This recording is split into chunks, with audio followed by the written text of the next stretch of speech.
Welcome to Chillin' 101. We hope this video helps. You start by choosing the right note and color because that shapes how you'll organize. Pick 3x3 for quick reminders, 4x6 for longer lists. Once done, assign a color to a single category so your brain maps meaning faster. Make sure to press the adhesive edge firmly for a few seconds to secure the note. You're ready to write.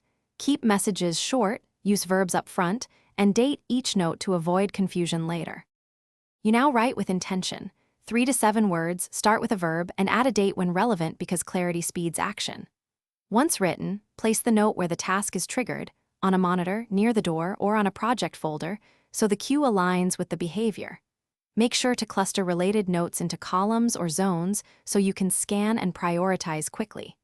Change position if something isn't catching your attention. Placement is part of the system.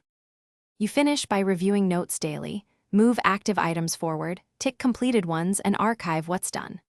Once done, collect finished notes into a notebook or photograph them for a record so nothing important disappears. If a note falls or fades, make sure to replace it with a fresh adhesive or reposition it to a higher visibility spot.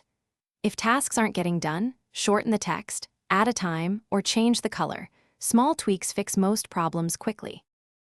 Thanks for watching. Consider subscribing if we helped you.